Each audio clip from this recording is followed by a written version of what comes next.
Bacaan liturgi Minggu 8 Mei 2022, hari Minggu Paskah keempat. Bacaan dari Kisah Para Rasul.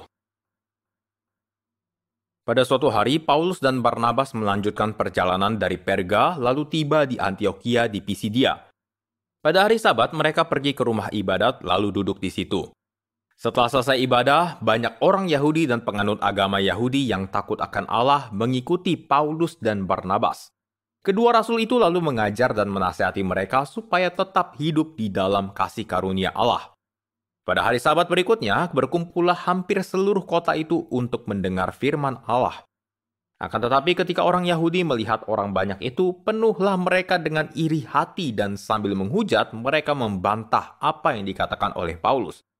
Tetapi dengan berani Paulus dan Barnabas berkata, "Memang kepada kamulah firman Allah harus diberitakan lebih dahulu, tetapi kamu menolaknya dan menganggap dirimu tidak layak beroleh hidup yang kekal. Karena itu kami berpaling kepada bangsa-bangsa lain, sebab inilah yang diperintahkan kepada kami. Aku telah menentukan engkau menjadi terang bagi bangsa-bangsa yang tidak mengenal Allah, supaya engkau membawa keselamatan sampai ke ujung bumi." Mendengar itu bergembiralah semua orang yang tidak mengenal Allah dan mereka memuliakan firman Tuhan. Dan semua orang yang ditentukan Allah untuk hidup yang kekal menjadi percaya. Lalu firman Tuhan disiarkan di seluruh daerah itu. Tetapi orang-orang Yahudi menghasut perempuan-perempuan terkemuka yang takut akan Allah dan pembesar-pembesar di kota itu. Begitulah mereka menimbulkan penganiayaan atas Paulus dan Barnabas dan mengusir mereka dari daerah itu.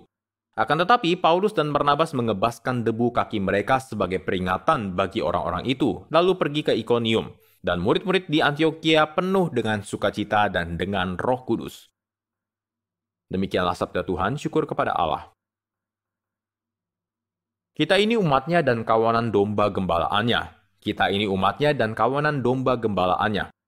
Beribadahlah kepada Tuhan dengan sukacita, datanglah ke hadapannya dengan sorak-sorai. Kita ini umatnya dan kawanan domba gembalaannya. Ketahuilah bahwa Tuhanlah Allah, dialah yang menjadikan kita dan punya dialah kita. Kita ini umatnya dan kawanan domba gembalaannya. Kita ini umatnya dan kawanan domba gembalaannya. Sebab Tuhan itu baik, kasih setianya untuk selama-lamanya, dan kesetiaannya tetap turun-temurun. Kita ini umatnya dan kawanan domba gembalaannya. Bacaan dari kitab Wahyu. Aku, Yohanes, mendapat penglihatan sebagai berikut. Nampaklah suatu kumpulan besar orang banyak yang tidak terhitung banyaknya dari segala bangsa dan suku, kaum, dan bahasa. Mereka berdiri di hadapan tahta dan di hadapan anak domba, memakai jubah putih dan memegang daun-daun palem di tangan mereka. Lalu seorang dari antara tua-tua itu berkata kepadaku, "Mereka ini adalah orang-orang yang keluar dari kesusahan besar. Mereka telah mencuci jubah mereka dan membuatnya putih di dalam darah anak domba. Karena itu mereka berdiri di hadapan tahta Allah dan siang malam melayani Dia di bait sucinya. Dan Ia yang duduk di atas tahta itu akan membentangkan kemahnya di atas mereka. Mereka tidak akan menderita lapar dan dahaga lagi. Matahari atau panas terik tidak akan menimpa mereka lagi. Sebab anak domba yang di tengah-tengah tahta itu akan menggembalakan mereka dan akan menuntun mereka ke mata air kehidupan. Dan Allah akan menghapus segala air mata dari mata mereka." Demikianlah sabda Tuhan, syukur kepada Allah. Haleluya, haleluya, haleluya, haleluya, haleluya, haleluya.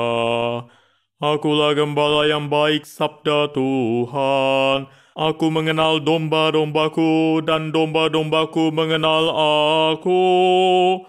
Haleluya, haleluya, haleluya, haleluya, haleluya, haleluya.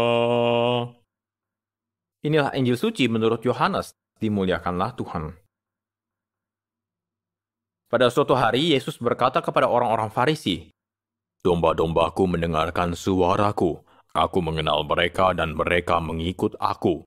Aku memberikan hidup yang kekal kepada mereka dan mereka pasti tidak akan binasa sampai selama-lamanya. Dan seorang pun tidak akan merebut mereka dari tanganku.